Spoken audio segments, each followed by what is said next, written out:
So sabihin mo, mind.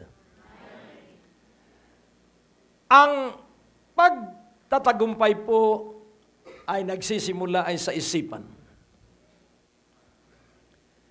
At ang isipan po ay hindi yung ating iniisip, kundi yung isipan ng Panginoong Hesukristo.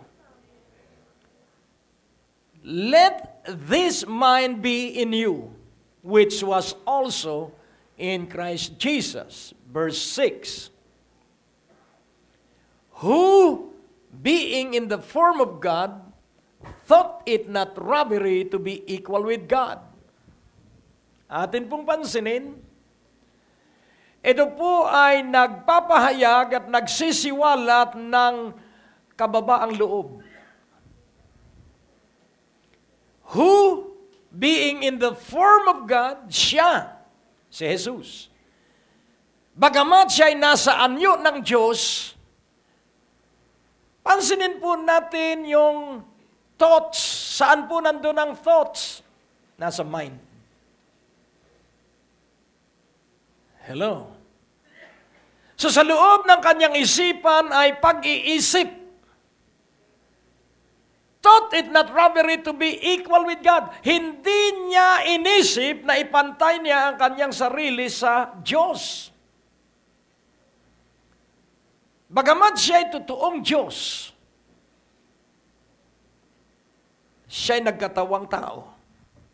At nung siya ay nabuhay na tao, hindi niya ginamit ang kanyang kaanyuan ng pagka-Diyos. So, ang tawag po dito ay kenosis. Ito po yung self-emptying doctrine.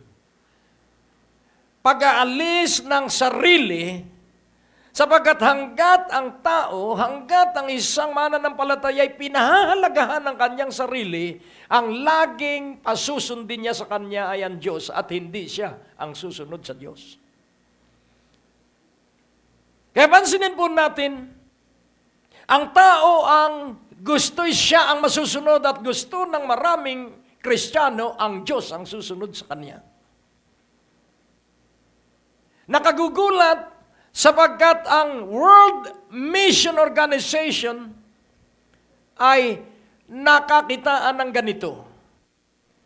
For so many years, nung siyasatin ang kanilang mission field na pinupuntahan, umiiwas sila dun sa uncharted and unreached region of the world. At ang pinupuntahan nila ay yung civilized. At napakalungkot po na kadalasan maraming Kristiyano ay nananalangin na maging komportable ang kanyang buhay. Ayaw nila ng sakripisyo.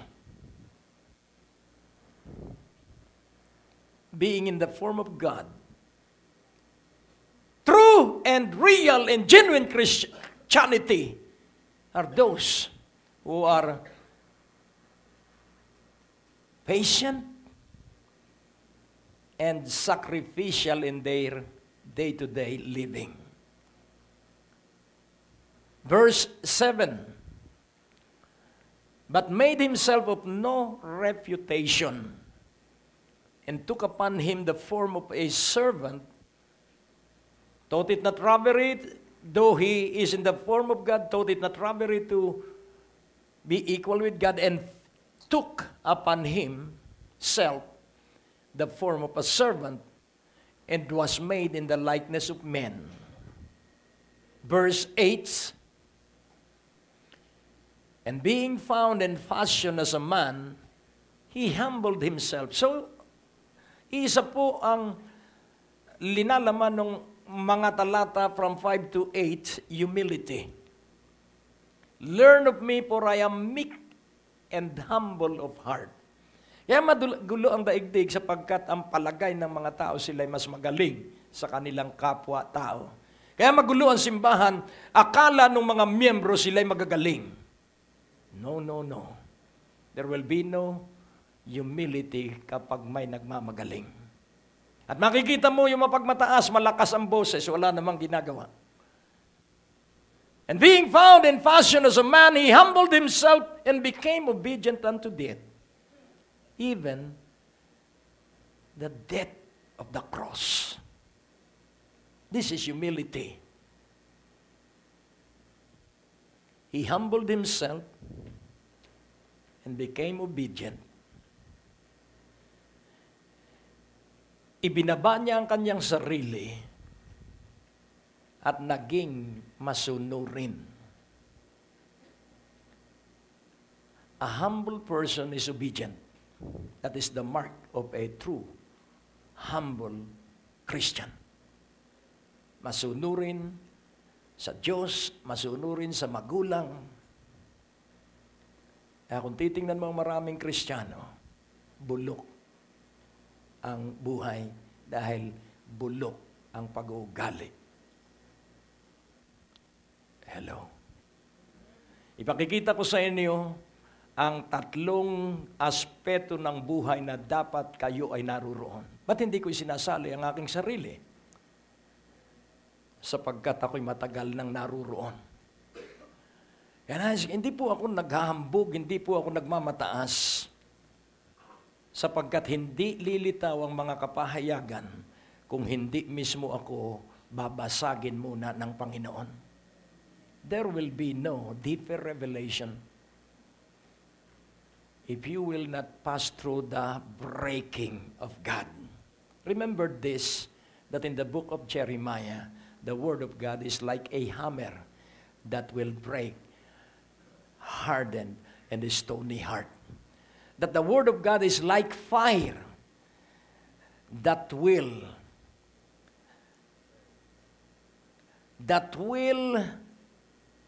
dissolve anything that is not of God in a person's life. Kaya unawain po nating mabuti. Ang mapagpakumbaba ay madalas ay tikom ang labi. Gumagawa na lang. Hello. Think twice and do 10 times. Mag-isip ka ng 2 ulit, pero trumabaho ka ng 10 doble. And being found in fashion as a man, he humbled himself and became obedient unto death, even the death of the cross.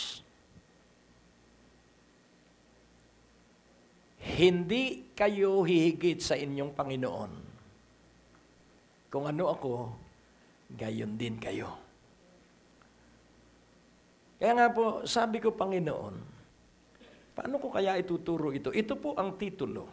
Inuna ko po ang teksto. Pero ito po ang titulo. Sabay-sabay po nating basahin. Overcomers are God's delights. Gusto mong ikay kawilihan ng Diyos?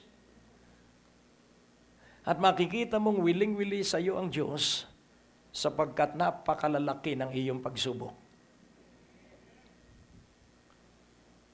Hello. Silence. Laging tandaan mo po, ang matibay at matatag ay yung sinubok at nagtagumpay. Yun po ang overcomers. So overcomers are God's delights. So, ano po ba ang kalagayan ng isang lalaki at isang babaeng overcomers? Ipinagmamalaki ng Diyos ang mga lalaki at babae na mananagumpay. Ipinagmalaki ng Diyos si Job kay Satanas at napansin mo ba yung aking tapat na lingkod? Si Gideon ay linapitan ng anghel at ang sabi, O valiant warrior of God. Hindi alam ni Gideon na siya pala ay magiting na mandirigma. Pero alam ng Diyos. At nagpadala siya ng anghel para sabihin kay Gideon kung sino siya. Kaya marami po ang duwag at walang nagagawa sa kaharian ng Diyos sapagkat hindi nila alam at hindi nila kilala ang kanilang sarili. It is not just singing. It is not just dancing. It is not just preaching. It is the effect. When we worship God, ang nababago ay tayo. Hello? Kaya ang mga kabataan ay dapat mga ulirang anak ng kanilang mga magulang. At ang mga magulang ay kailangang ulirang magulang ng kanilang mga anak. Marami ang pinararangalan na hindi dapat parangalan.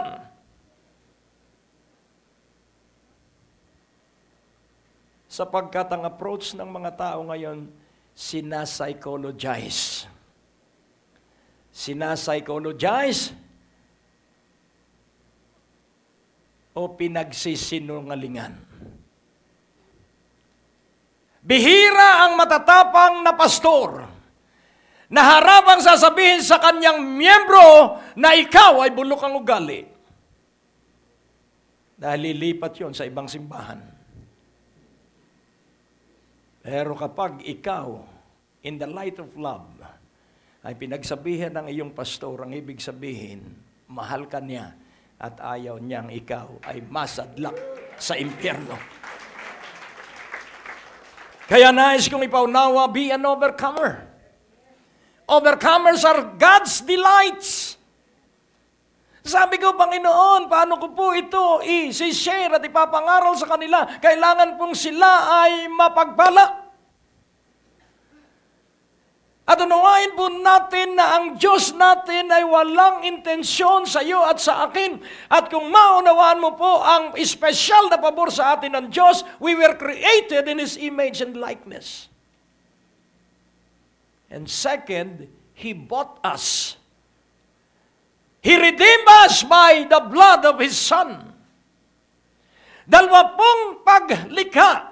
Ang una ay nung unang tayo'y maging tao at ang pangalawa, nung bawiin niya tayo sa kamay ni Satanas. Pero marami ang walang galang sa Diyos.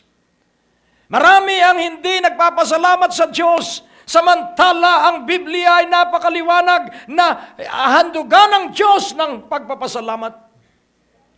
Ang Biblia ay napakaliwanag, bless the Lord, O my soul, and all that is within me. In everything give thanks. Pero namimili ang maraming Kristiyano kung saan pasasalamatan ng Diyos. Kung matututo tayo na ating tanggapin ang salita ng Diyos bilang salita ng Diyos, marami sa atin ang magiging pinagpala ng higit kaysa ating kalagayan ngayon. Siguradong darating ang Panginoon. Ang katanungan, ikaw ba ay kasama doon sa kanyang babalikan? Ating unawain that the rapture of the church is different from the translation of Enoch. It is not a rapture. Elijah's snatching by the chariot of fire is not a rapture. And Jesus was not raptured, He ascended to heaven. The rapture of the church or the snatching away of the saints will come at the time that no one will ever notice. It will be like a thief in the night. Wag po natin i-mix up ang rapture at ang second coming. Ang rapture po, ang mga mananampalataya, hindi po simbahan. Ang mga mananampalataya ay dadagitin. At ang second coming po ay ang mga mananampalatayang naunang namatay sa atin at tayong buhay na aakyat sa ulap. So picture yourself that you will be snatched away quickly at the twinkling of an eye. Napakaganda po ng Biblia. Kaya kung wala ka, bumili ka. Kaya marami po ang sira ang pamilya dahil hindi nila pinahalagaan ng Diyos. Kaya po marami ang nadadaig ng pita ng laman at kalibugan ng katawan Dahil hindi nila pinahalagahan ang salita ng Diyos. Ngayong gabi, lalaya ka. Sapagkat walang hindi banal na makakarinig sa tinig ng Diyos. Walang taong may kasalanan ang pwedeng makalapit sa dakong kabanalan. Ang mga taong pinatawad at hinugasan ng dugo ng Panginoong Hesukristo. Kaya ituring mo na ikaw ay mapalad. No sex before marriage.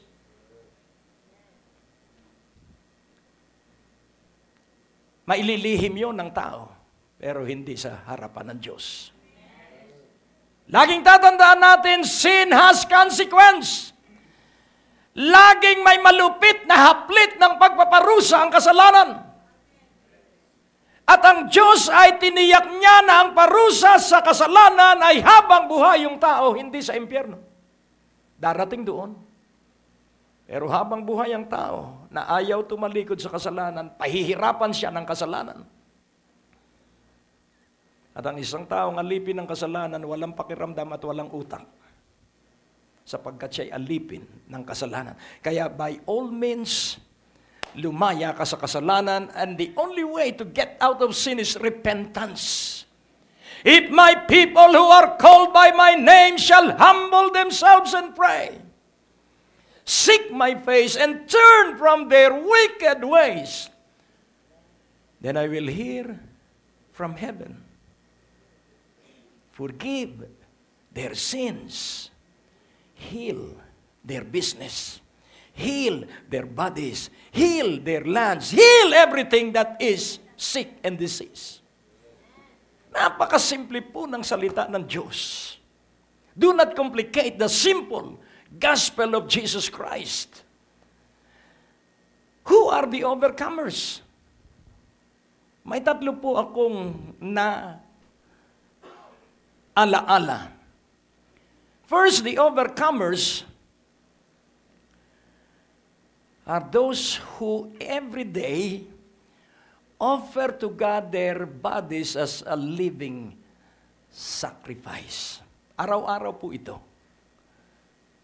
Sa Romans 12:1, I beseech you therefore, brethren.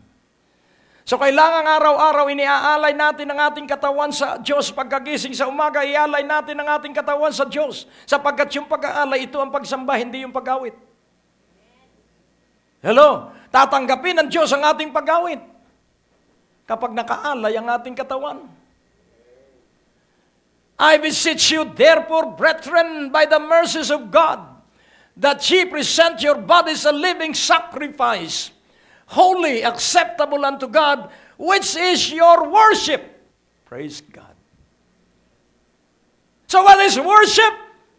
Your body dedicated to God. That is worship. Hello. Kaya unawain mong mabuti. Nais ng Diyos na pag humingi ka sa Kanya, oras mismo ay tatanggapin mo yung iyong hiningi. Ang gusto ng Diyos kapag ikay nanalangin sa may sakit, oras mismo yung may sakit ay gagaling. Ngunit ating unawain na ang kagalingan ng may sakit, kailangan magkasundo yung nanalangin at yung ipinanalangin. Ang nananalangin ay naniniwala sa kagalingan nung kanyang idinadalangin. Ano kaya yung nananalangin? Pag gumaling ako ngayon, hindi na ako pupunta sa doktor. Hindi ho pwede yung ganon. Hindi ho pwede yung dubling akala. Kung ikay sa Diyos lalapit, magpakatindi ka sa iyong pagtitiwala sa Diyos. No second thoughts. Only one thoughts. And for us to be very strong, see the complete perspective of the plan of God for your life. Kailang makita mo ang kabuuan ng kaganapan ng magandang balak sa iyo ng Diyos at ang magandang balak sa iyo ng Diyos. Always think of that end of what God has started in your life. Gusto niya na ikay maunlad. Gusto niya na ang mga mahihirap ay lumalapit sa iyo. Ibig niya na ang iyong mga kamag-anak ay lumalapit sa iyo at humihingi ng panalangin sa iyo. Ibig niya, unamain mong mabuti, ilang taong ka ng Kristiyano, meron bang nahikayat na tao sa iyong buhay palapit sa Diyos? Mga kabataan, may kabataan bang nahikayat na lumapit sa Diyos sa pamamagitan ng inyong buhay? Mga matanda, may nahikayat ba? May nadala ba kayong taong naligtas sa pamamagitan ng inyong buhay? Oh, purihin ng Panginoon. This is a very serious matter.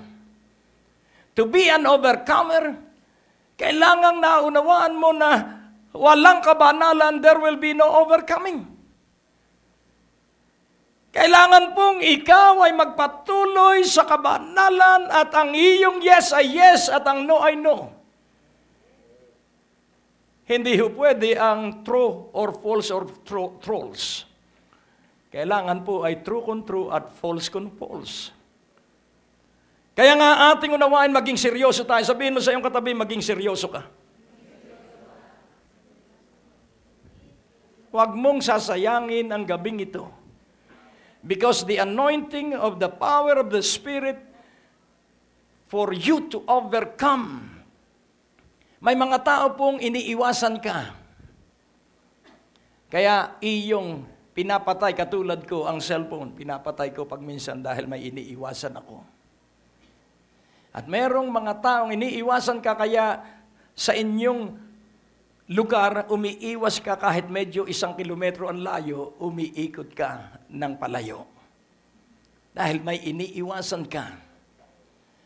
Pero nais ko pong ipaunawa sa inyo, habang iniiwasan mo at ayaw mong harapin ang iyong suliranin, yun po'y hindi mawawala at yun po'y mananatiling suliranin kahit na 10 taon, suliranin pa rin yun. Samantalang kung haharapin mo yung iyong suliranin at lulutasin mo, tapos na yung iyong suliranin. At makakatulog ka na ng mahimbing. Hallelujah. Kaya unawain po natin, kailangang tama ang pagsamba natin sa Diyos. Then second, kailangan pong nasa puso't isipan mo that the glory of the Lord shall cover the whole earth. Na ang kaluwalhatian ng Diyos, kaya ikaw ay makikipag-isa sa Diyos, gamitin mo po ako para ang kaluwalhatian mo ay makita. So always think of the glory of God shall cover the whole earth. At yun po'y nasa Biblia. The glory of God shall cover the whole of Metro Manila. The glory of God shall cover all of the entire Philippine Islands. The glory of God shall cover the entire Asian continent. Kailangan nasa iyong isipan ang kaluwalhatian ng Diyos. And what is the glory of God? The glory of God is the power to do miracles. Kaya nga kung iyong unawain, kapag ikaw ay may problema, ask for the glory of God na bumaba. Ating unawain nung kaharap ng Panginoon ang kanyang mga alagad at may lumapit na isang lumpo. Ang sabi, sino po ang nagkasala? Ang kanya bang mga magulang o itong lalaking ito? At ang sabi ng Panginoon, hindi ang kanyang magulang nagkasala at hindi rin itong lalaking ito. Ito ay nangyari sa kanya para makita ang kaluwalhatian ng Diyos. So ang kaluwalhatian ng Diyos ay kapangyarihan ng Diyos para gumawa ng himala. So if you are always thinking of the glory of God to cover your family, to cover your business, to cover your personal life, it will just flow profusely and continually. Walang tigil na pagdaloy ng kaluwalhatian ng Diyos at walang tigil na tuloy-tuloy na daloy ng kaluwalhatian ng Diyos. Sana napaaga kayo ng dating. Sana buhay pa ang Kuya Lazarus. At ang sabi ng Panginoon, di ba sinabi ko na ang kaluwalhatian ng Diyos ay bababa? Di ba sinabi ko na ang kapangyarihan ng aking Ama ay bababa? Lazarus, bumangon ka! 4 na araw nang patay si Lazarus. Kaya nga unawain mong mabuti. Maaaring ikay bigo at walang hanap buhay at tinatanggihan ka ng mga kumpanya. Nais kong ipaunawa sa iyo, if you desire the glory of the Lord, God can move the heart of people. That is the glory of the Lord.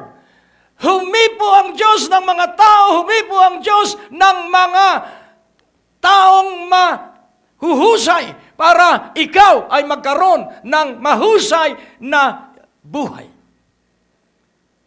But you have to desire for the glory of the Lord.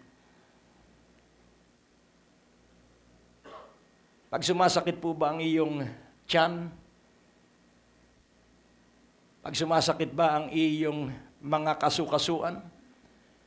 Ano kaya ang naririnig ng Diyos sa iyo? Aray. Oh, praise the Lord. Glory to God.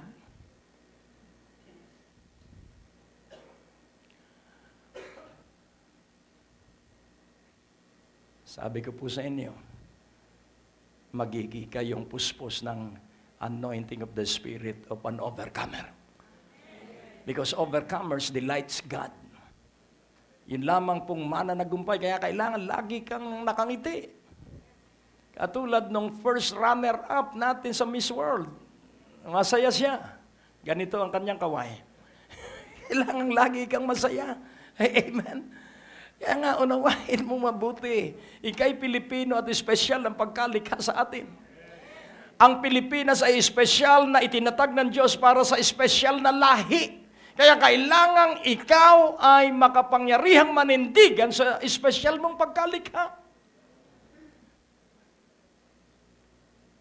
Ang mga Amerikano ay laging gusto dala-dala ang kanilang bandera. Ang mga Canadian, ang mga Australian, ang mga British gusto nila laging iwinamagayway ang bandera. Dito pinupunit. Pero kailangang umiral ang excellent spirit sa bawat isa sa atin para igalang natin ang mga dapat nating igalang tungkol sa ating bansa. Napakadali nating makipagkasundo. Bulok ang airport. Ako, hindi ko nakikita yung airport na bulok sapagkat sa naiyatri ako madalas. Pero nais ko pong ipaunawa. Espesyal ka sa Diyos. Kaya ngayong gabi, naririto ka, espesyal ka sa Diyos.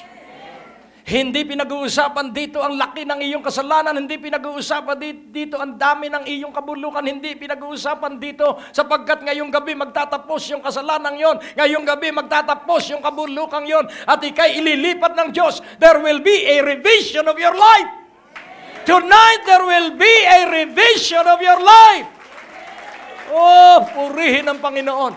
Hindi sa kakayahan natin, hindi sa kakayahan mo, sa kapangyarihan ng Diyos.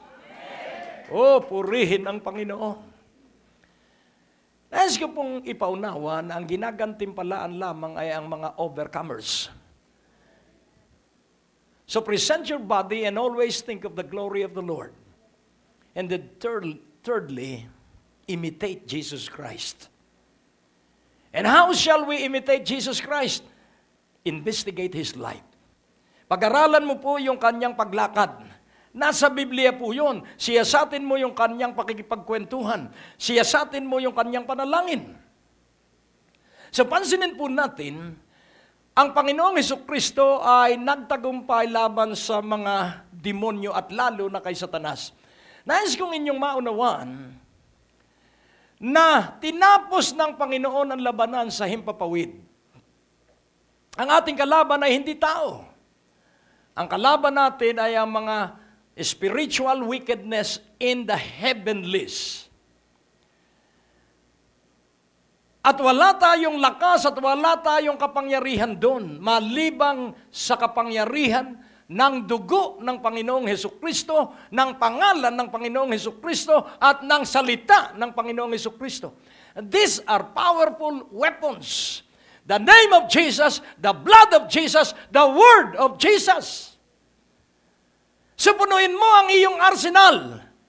Laging tatandaan mo, kapag puspos ka ng salita ng Diyos, ang iyong panalangin ay magiging mabisa. Si Pedro ikinulong at ang buong iglesia sa Jerusalem ay nanalangin na siya ay palayain ng Diyos at siya ay lumaya, nabuksan ang lahat ng pintuan ng kulungan. Nabasa niyo po ba yun? At ang napakaganda doon sa mga nanalangin sa kanya nung kumatok si Pedro doon sa pintuan, hindi sila makapaniwalang si Pedro ay naligtas, pero ang kanilang panalangin ay maligtas, iligtas ng Diyos. Pero nung nasa harap na nila, ano ang sabi nung nagbukas na babae? Multo ni Pedro, siguro namatay na sa loob. Pag mananalangin ka, maniwala ka na kung ano ang hiningi mo sa Diyos, yon ang iyong tatanggaping buo, hindi bangkay. Amen mo ba? At si Silas at si Pablo, hindi sila nanalangin. Umawit lang ng siguro kung sa ating panahon, what a mighty God we serve. Pagkatapos na sila hagupitin ng 39 na latigo. Pagkatapos na ang kanilang likuran ay dumurugo dahil dun sa matinding paglatigo sa kanilang dalawa. Pero ano ang narinig sa langit? Umaawit ang 2 lingkod dahil sa kirot sa kanilang likod at katawan. At ano ang nangyari? Yun po yung pagpapakita that we are an overcomer in spite of the circumstance that we might be in. Easier to be said than done. Pero nais ko pong ipaunawa, kapag ika'y masigla sa iyong puso at isipan, pagdating ng pagsubok at hindi ka susubukin hanggat hindi ka pinatatag ng Diyos muna. You will not be tested until you are equipped. Kaya pag ika'y nasa harapan ng pagsubok, I want to encourage you, you are now ready to pass through the test because you were equipped. Nasa iyo na ang kakayahan, nasa iyo na ang kapangyarihan, gamitin mo na lang at ang kapangyarihan sa bibig mo ay padaluyin mo at sabihin mo, cancer, umalis ka sa aking katawan. Sakit, umalis ka sa aking bahay. Kahirapan, umalis ka sa aking buhay. Sa pangalan ni Jesus, you have the power. You have the power. You have the creative power of God. The creative power of God is He spoke into creation all those things that were created. Hallelujah. So speak what God desires for you. Hallelujah. At huwag kang titigil hanggat hindi mo nakikita. Nakukuha niyo po.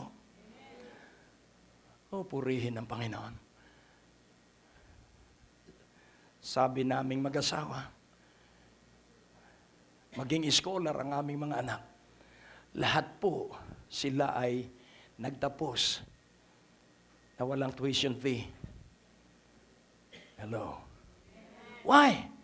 Because we use the power. We use the power.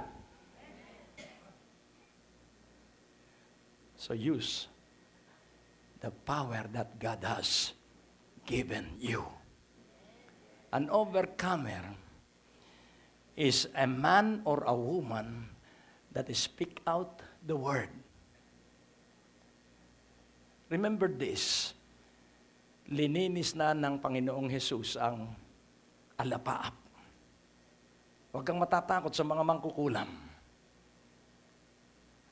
You are an overcomer. So you can go direct inside the devil's territory and they will wag their tail. Bahag ang mga buntot nun. Bakit? Because you are mightily covered by the blood. Amen. Hallelujah. So atin pong unawaing mabuti, an overcomer believe that God is with him 24/7.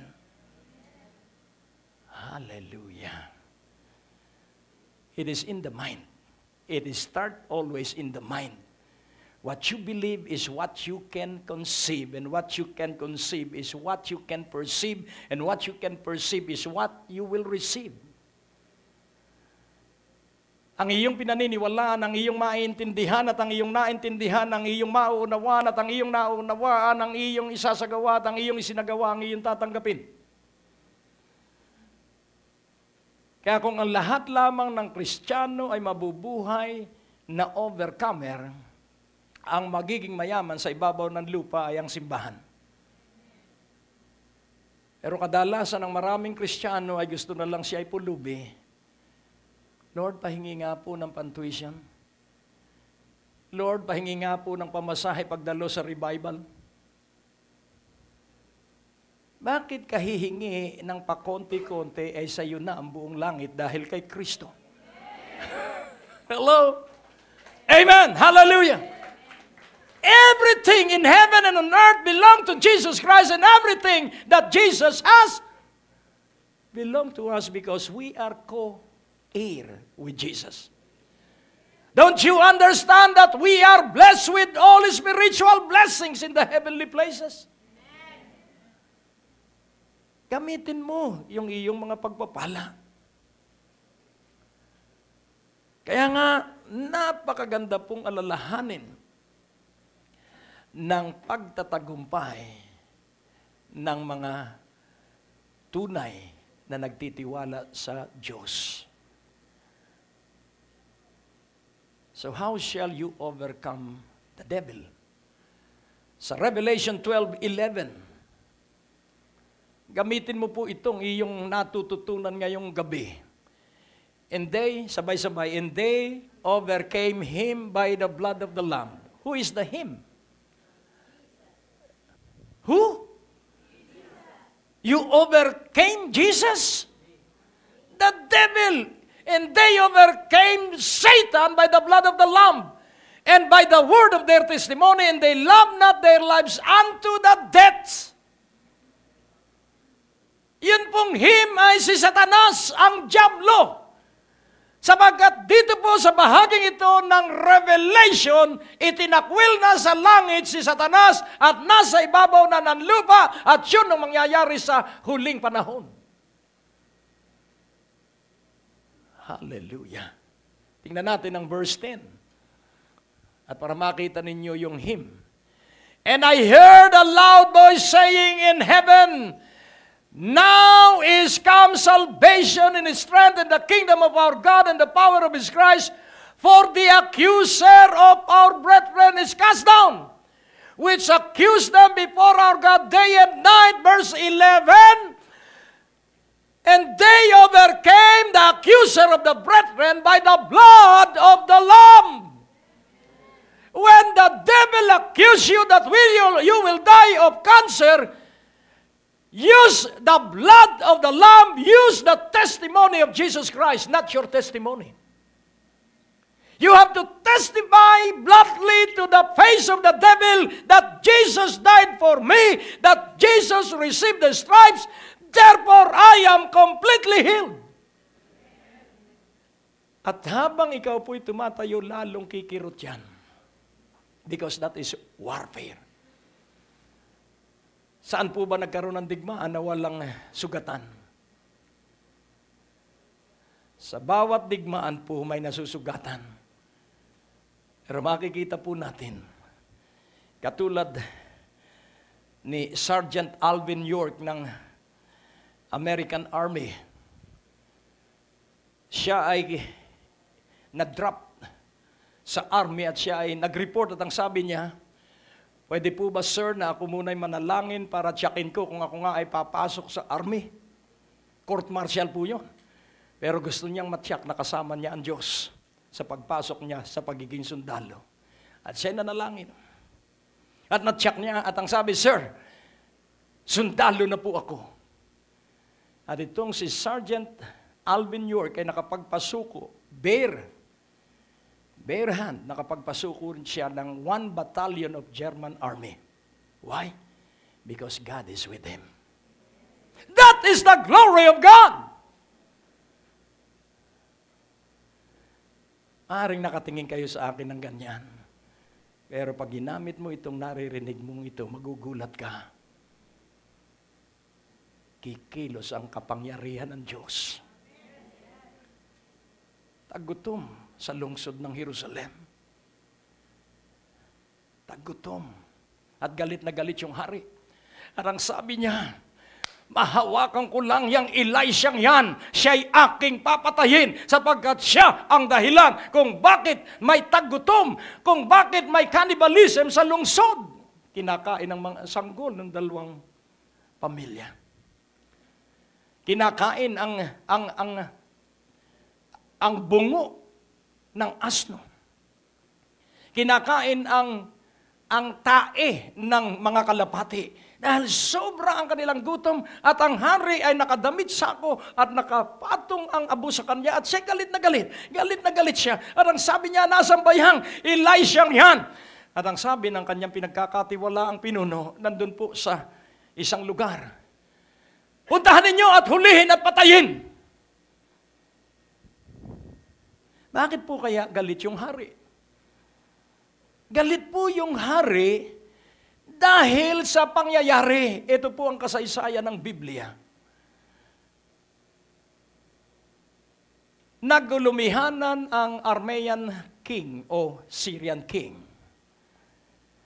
Sabi niya sa kanyang mga pinuno, bakit ba lahat ng ating misyon sa Israel, lagi tayong bigo?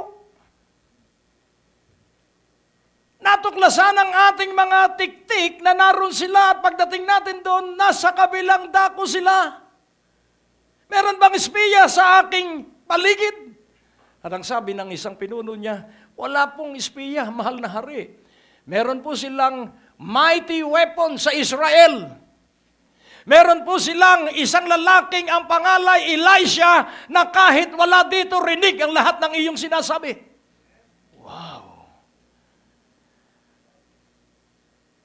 Kung gayon, dukutin, bihagin ang buhay. Hindi dapat siya nasa Israel, dapat siya nasa akin.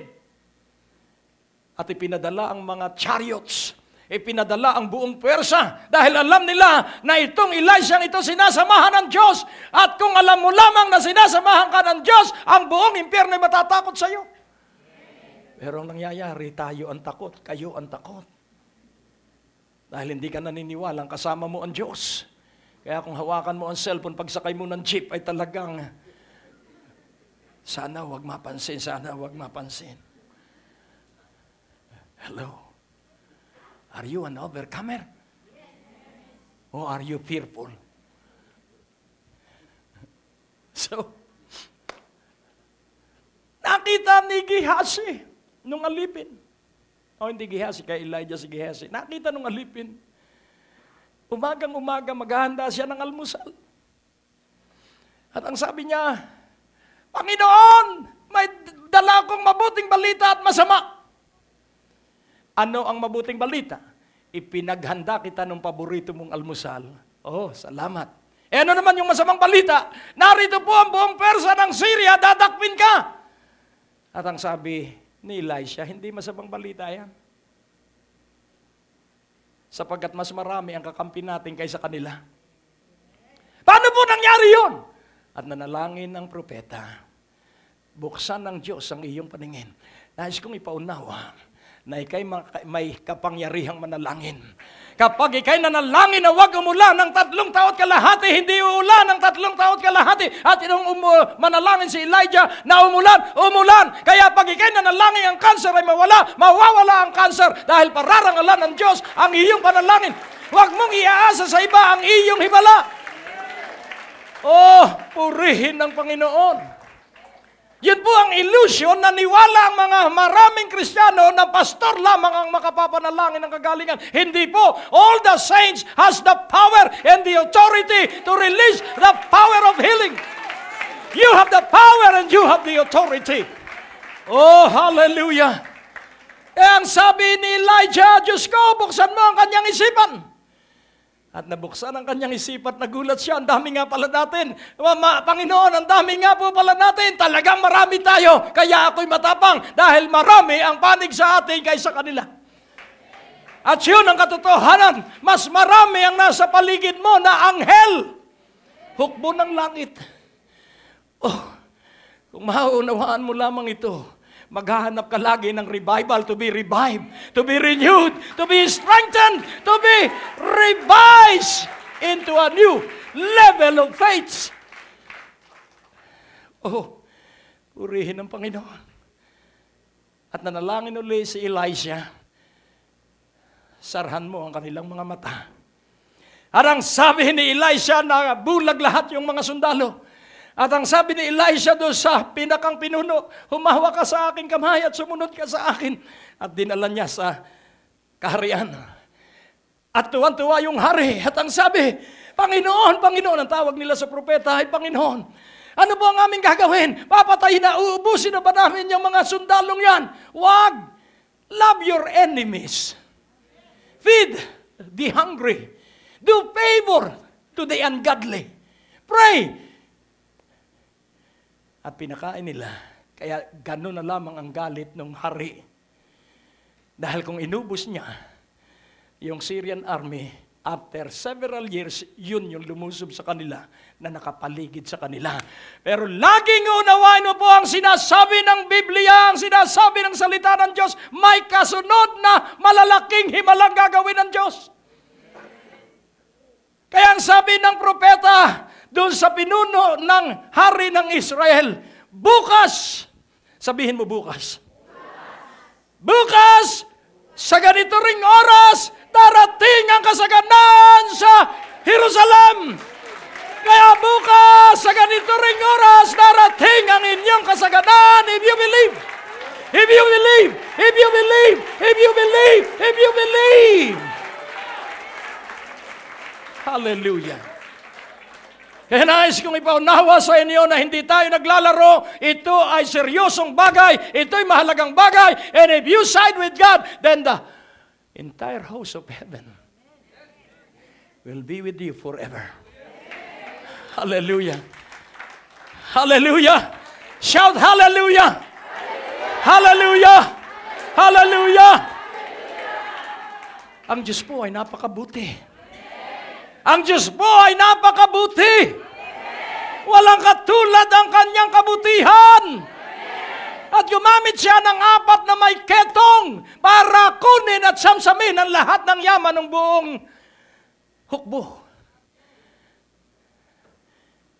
At yung mga may ketong maaaring wala ng kamay.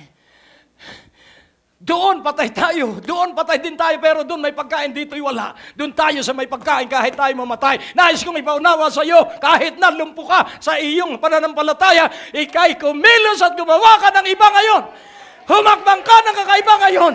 Sapagkat ikaw ay iangat ng Diyos mula ngayon. Mula sa kahirapan, sa kasaganan, mula sa sakit, sa kagalingan. It is now your turn. Amen. It is now your turn. Ikaw ang magpasya. Sasamahan ka at kakasihan ng Diyos. Tumayo kayo at sabihin mo, bawat araw, iaalay ko na ang aking buong katawan bilang isang haing banal at bilang anyo ng aking pagsamba. At araw-araw, aking idadalangin ang kalwalhatian ng Diyos ay tumakip sa buong lupa at sa buo kong buhay. At makikita sa akin ang mga himala ng Diyos. Makikita sa akin ang mga biyaya at pagpapala ng Diyos.